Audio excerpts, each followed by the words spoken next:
मेरे पीछे आप तस्वीरें देख रहे हैं और तस्वीरें देखकर शायद अंदाजा आज न लगा पाए कि ये दिल्ली का कौन सा इलाका है। अगर मैं आपको न बताऊं, ये राजघाट है और देखकर आपको बिल्कुल नहीं लगेगा। राजघाट जहां पर लिखा होता है वो नेम प्लेट सुबह तक दिखाई दे रही थी, लेकिन अब वो भी पूरी तरीके से डूब चुकी है। पूरा अंदर का इलाका डूब चुका है और पानी का फ्लो आप देखिए, ऐसा लग रहा है कि कोई नहर बह रही है और बहुत तेजी से पानी उधर से आ रहा है। ये देखिए, ये पानी का फ्लो आप देखकर समझ सकते हैं कि अभी यहाँ स्थिति नहीं सुधरने वाली है। अगले कुछ घंटे या ये कह सकते हैं हम कि अगले 1 से 2 दिन में तो कम से कम तस्वीर यहाँ बिल्कुल नहीं बदलेगी। भले ही यमुना के जलस्तर में गिरावट आ गई हो, लेकिन अभी भी स्थिति ऐसी है। मेरी खुद की तस्वीर आप देख लीजिए। अब अगर मैं और थोड़ा सा आगे गई, किशन तस्वीर दिखाए मेरी, तो अगर मैं थोड़ा सा और आगे गई तो शायद पानी यहाँ तक पहुंच जाए। यहीं तक आप देख सकते हैं कि मैं अभी बहुत आगे नहीं गई हूँ, अभी मैं मेन गेट से बहुत दूर हूँ, लेकिन यहाँ तक पानी आ चुका है। और मेन गेट की तस्वीर आप देख लीजिए। जो लोग इस वक्त टीवी देख रहे होंगे और ये तस्वीरें देख रहे होंगे, जो राजघाट कभी आए होंगे, वाकई में देखकर हैरान होंगे और हम खुद भी, क्योंकि देखिए कितना ये ऊंचा गेट है और वहां तक भी पानी भर चुका है। ये राजघाट की तस्वीर है। संदीप बोल हमारे साथ, हमारे सहयोगी जुड़ रहे हैं, करते हैं। संदीप, राजघाट की तस्वीर तो बिल्कुल डूबी हुई नजर आ रही है। आप कहाँ मौजूद है, वहां की तस्वीर दिखाइए, हालात बताइए।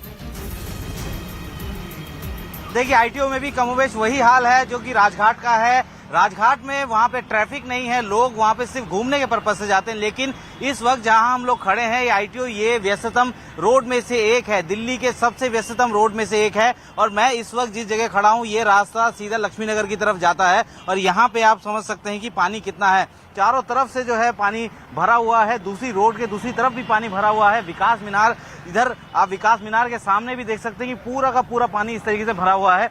खास बात यह है कि सबको पता था, सारे लोगों को इस बात की जानकारी थी कि यहाँ पे आईटीओ में पानी भर चुका है, वहाँ पे यातायात की दिक्कतें हो सकती हैं। बावजूद इसके लोगों ने यही रूट चुनना पसंद किया और यही वजह है कि इस तरीके का हाल बना हुआ है।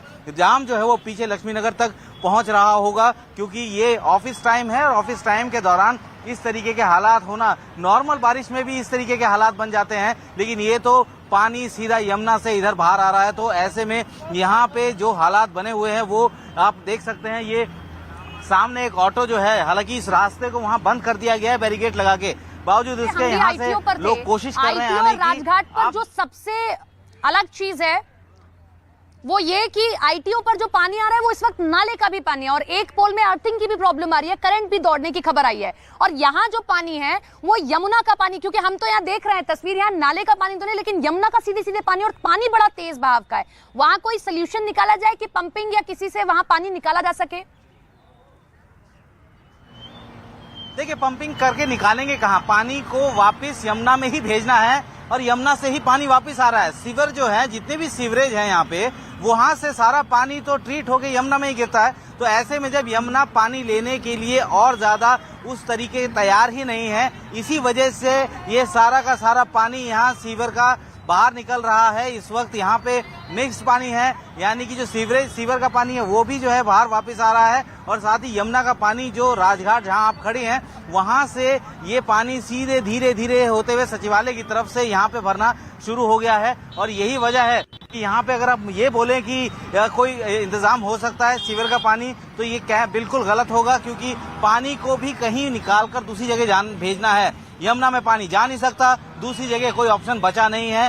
हालांकि हल्की फुल्की बारिश के दौरान कोशिश की जाती है, पंपिंग सेट लगाए जाते हैं और कई सारे ऐसे इलाके हैं, ऐसे लोकेशन है जहां पे नॉर्मली जल भराव की समस्या होती है, तो वहां पे पंप ऑलरेडी होते हैं। लेकिन इस वक्त ये एक इस तरीके की स्थिति है, उसमें अगर आप पंप लगा भी दोगे तो यहाँ से पानी निकाल के कहाँ भेजोगे, ये सबसे बड़ी समस्या है। और इसी वजह से अभी यहाँ समस्या इसी तरीके की बनी लौट रहे हैं आपके पास में। यमुना ने रौद्र रूप धारण क्या किया, दिल्ली डूबती हुई नजर आई है। दिल्ली के पास कोई इंतजामात नहीं है कि वो इस मुश्किल परिस्थिति से लड़ सके, बजाय इसके कि वो यही देख रही है कि कब यमुना नदी का जलस्तर नीचे जाता है और तब उसे जाकर ऐसी परिस्थिति से निजात मिलेगी। लेकिन अब हम आपके सामने 2 तस्वीरें दिखाते हैं।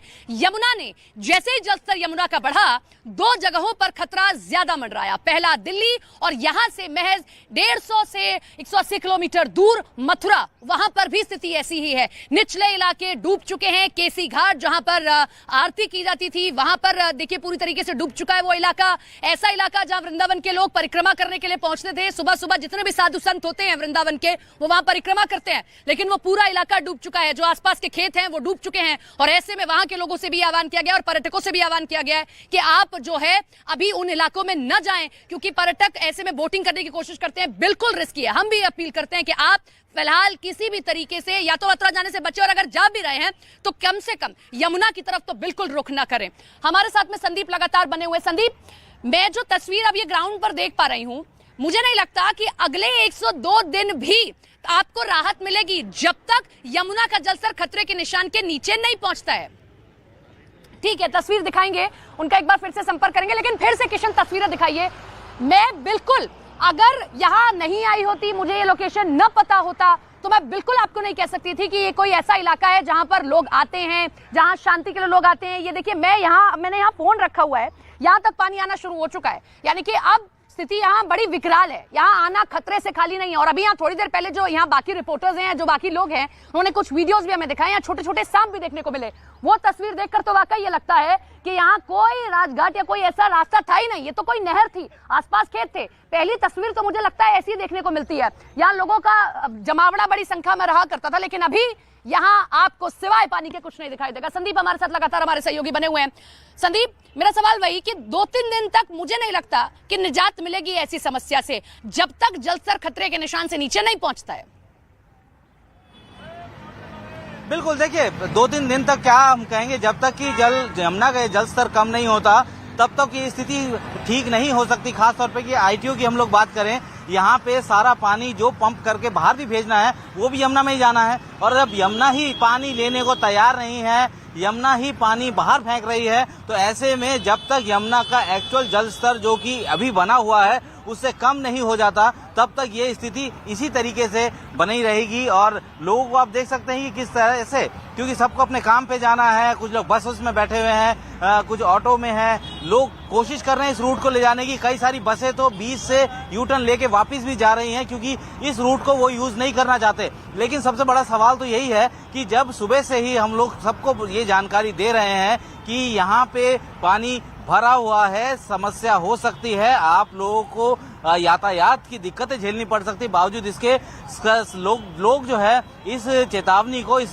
जो एडवाइजरी है जो कि दिल्ली पुलिस की तरफ से भी जारी की गई है, उसको नजरअंदाज कर रहे हैं। और इसी वजह से स्थिति है। कुछ लोगों से हमारी बात हुई, उनसे पूछा, उनका ये कहना था कि हमें पता था कि पानी है यहाँ पे। ये जो लोग आईटीओ पर दिखाई दे रहे हैं, ये जो लोग यहाँ खड़े हुए हैं, तमाशबीन बनकर देख रहे हैं, लोगों से लगातार अपील की जा रही है कि आप ये नजारा देखने के लिए बाहर निकल रहे हैं, अपने कैमरों में कैद कर रहे हैं, लेकिन ये आपके लिए जानलेवा हो सकता है, लेकिन कोई मानने को तैयार नहीं है। इस बीच एक और बड़ी खबर आपको बता दें, डीडीएमई की बैठक हुई, इसमें फैसला लिया गया कि यूनिवर्सिटी, कॉलेज, स्कूल अगले आदेश तक यानी कि रविवार तक बंद रहने वाले हैं। और उस तक रविवार तक स्कूल, कॉलेज, यूनिवर्सिटी कुछ नहीं खुलेगा, क्योंकि दिल्ली इस वक्त थमी हुई है।